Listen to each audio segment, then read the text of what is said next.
ถึงมันสิบ่มีปากแต่ว่ามันก็บอกอหยังได้มากกับพวกเฮาทุกๆคนได้แต่ว่าขอความนี้คนมีธรรมเท่านั้นจึงจะเข้าใจนะคนมีธรรมคือคนมีความจริงคนถึงความจริงคนถึงทุกข์คนถึงสมุทัยคนถึงนิโรธคนถึงมรรคหรือเข้าใจก็คือเอาธรรมจับเอาธรรมเปรียบเอาธรรมเทียบเอาอนิจจังเอาทุกขังเอาอนัตตาเปรียบแหละมันจังสิรู้ผิดชอบชั่วดีผิดถูกแยกออกได้เวลามันสิบอกการกระทำของคนแต่ว่าในการกระทำของคนถ้าคนบ่มีธรรมยังมีบ่มีธรรมเป็นเครื่องแยกนั่นแหละบ่มีสัมมาทิฏฐิมื้อนี้ล่ะบ่มีความเห็นถูกต้องตามความเป็นจริงแล้วมันก็สิไปมีความพอใจในการกระทำของคนผู้ใดผู้หนึ่งที่พอใจหรือที่มีอคติอคติลำเอียงเพราะเป็นญาติลำเอียงเพราะเป็นเพื่อนลำเอียงเพราะเห็นแก่ประโยชน์ใดๆของตนสิ่งเหล่านี้เรียกว่าอคติหรือลำเอียงแต่ว่าถ้าคนเข้าใจธรรมะเข้าใจความจริงทุกสมุทัยต่างๆเข้าใจอนิจจังทุกขังอนัตตาเข้าใจแยกแยะเข้าใจอันใดควรอันใดบ่ควรจึงจะแยกได้ในตัวบุคคลนั้นๆเวลามันก็ผ่านมาเลยคนเฮา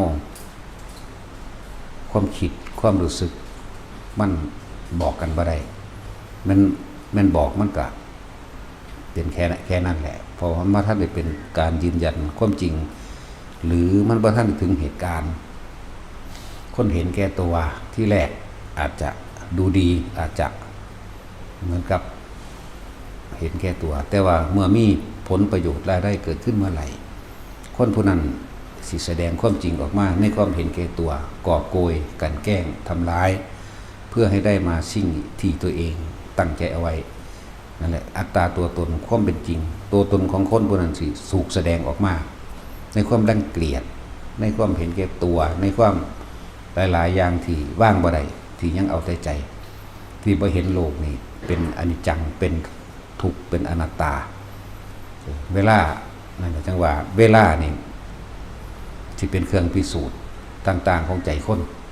ระยะทางกับพิสูจน์กำลังของมาแต่เวลาพิสูจน์ใจคนมันที่แสดงออกมาทางกระทำเป็นรูปธรรมต่างๆที่เราเห็นเอง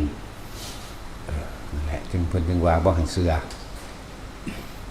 ยังง่ายๆจากการได้ยินได้ฟังสืบต่อกันมาฉะนั้นคนที่ดีหรือคนที่เลว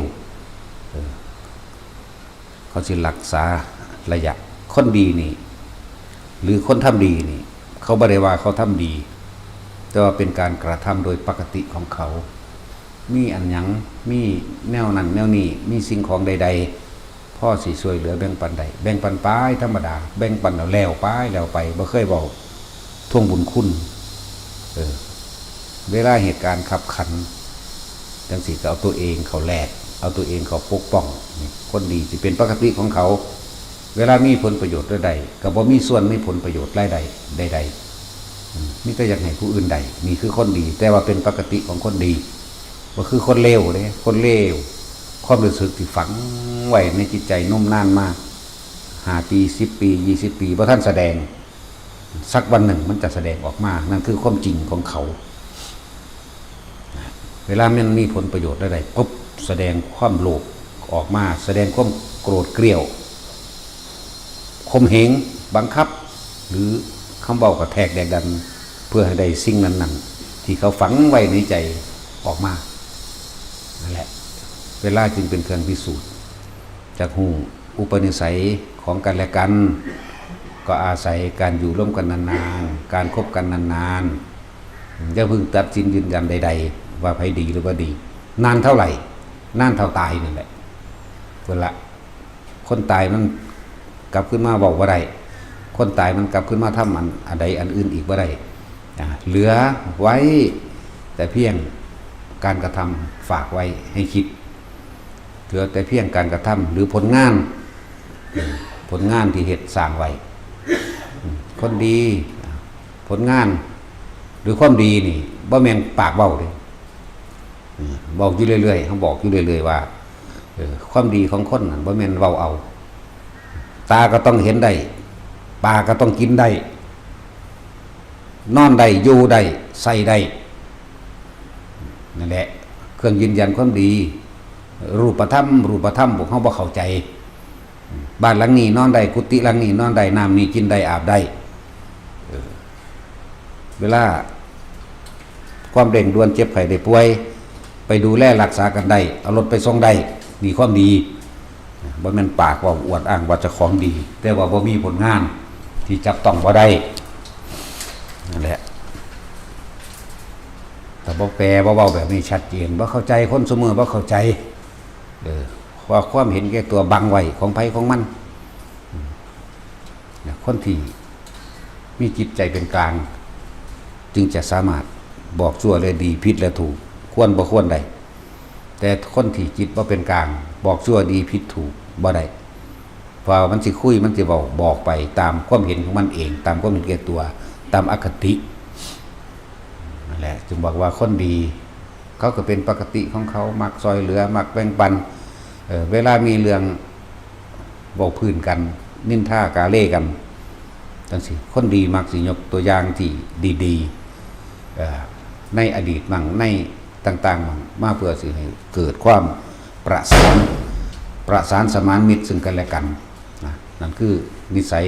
ของคนดีที่ดีตลอดไปเหมือนคนที่แกล้งทำดีส่วนมากก็อยากยกตนเป็นคนสำคัญอยากยกตนเป็นคนสำคัญ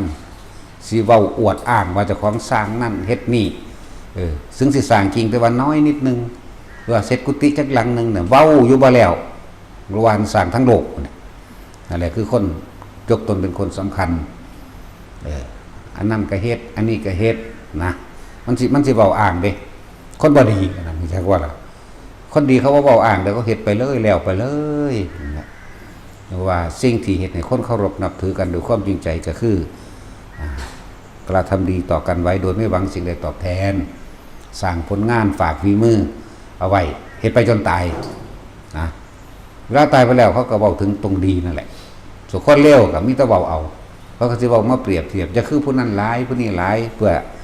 ระงับเหตุการณ์ต่างๆคนเลวเว้าเอายกตนเป็นคนสำคัญเหตุนาคากมือแตกตีนแตกอดอยากโอ้ยบ่มีไปเด้นั่นละเลวจักก็แล้วจะไปบอกเขาเห็นหยังนะแต่ว่าความเป็นจริงแล้วคนส่วนมากพวกเขานี่เข้าใจเอาเองว่าย่านแต่คนว่าเจ้าของดีกับบ่ดีเข้าใจบ่ย่านคนว่าเจ้าของบ่ดี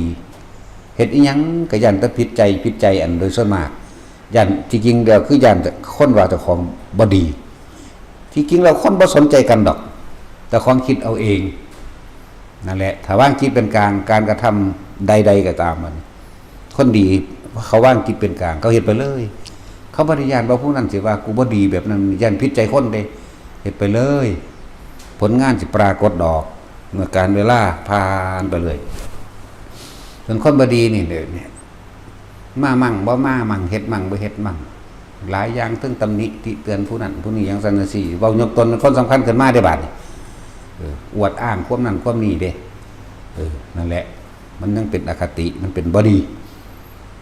จึงบอกว่าเวลาบ่มีปากดอกแต่ว่ามันสิบอกอีหยังมากเกินกว่าเฮาคิดอีก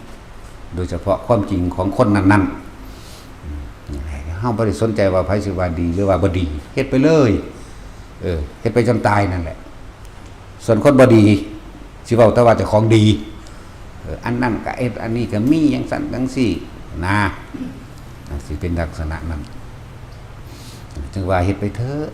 ดีบ่ดีมันก็ตายแมงเบิดนั่นแหละไผก็ดีเห็นบ่ล่ะสุดท้ายมันสิมีอีหยังเหลือแต่กองกระดูกเท่าทาน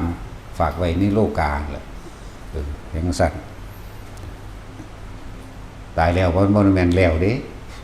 คนที่ปล่อยได้จริงๆก็แล้วไปจริงอันนี้คนที่ปล่อยว่างจิตเป็นกลางได้จริงๆก็นิพพานบ่มีตัณหาบ่มีอุปาทานให้กลับมาแก้ไข ในอดีตของตนอีกเด้เพราะเขาหลุดพ้นไปแล้วบ่มีเรื่องต้องมาแสวงหาได้อีกส่วนคนบ่ดีจริงมันก็ค้างค่าการงานไว้ล่ะอันนั้นบ่แล้วอันนี้บ่แล้วหลายๆอย่างที่พวกเฮาฟังแล้วก็รวบรวมมาเอาเองนั่นแหละ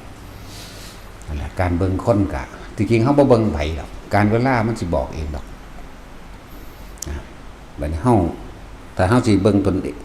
เฮานี่มกมุ่นอยู่กับการสร้างประโยชน์โดดมกมุ่นคิดค้นหาแต่แนวอันใดมันดีอันใดมันเป็นประโยชน์ต่อคนและสัตว์เฮ็ดอย่างเดียวบ่ได้สนใจว่าไผสิว่าดีหรือบ่ดีนั่นแหละส่วนคนบ่ดีมันสิไปยากผลงานเองดอกอันนั้นก็กูอันนี้ก็กูถ้าบ่มีกูบ่เป็นจังซี่เด้เขาสิไปแย่งผลงานดอกแต่แย่งจังได๋มันก็บ่ได้ดอกความจริงมันก็มีอยู่ในใจของแต่ละคนนะนั่นแหละทุกคนคิดเบิ่งโลดบ่ต้องย่านตราบใดที่เฮาบ่ได้ทำลายให้ผู้ใดเสียอยู่ในทรัพย์สินตลอดทั้งคนและสัตว์ทำไปเถอะความดีเฮ็ดไปบ่ต้องไปเกรงใจคนเลวหรอกคนเฮาส่วนมากคนเลวๆบ่อันเดียวนึงโอ้เฮ็ดนำคือหยังอันบ่เฮ็ดนำแมงเลยเตะปากไปโลด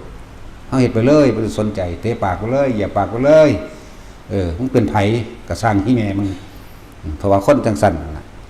บ่สร้างความดีแต่ว่าอยากแย่งความดีอยากบ่ล่ะอยากแย่งอยากมีชื่อเสียงอยากเก่งว่าเป็นได้กูปราบได้เด้ความหมายเขาคืออยากอวดเก่งเด้ว่าอวดเก่งก็อวดเก่งว่าความดีจังซั่นแหละคือเฮาเห็นอยู่ซุมื้อนี่แหละตายไปเลยยังอยู่3อีกบ่โดนก็ตายดอกนั่นแหละพอ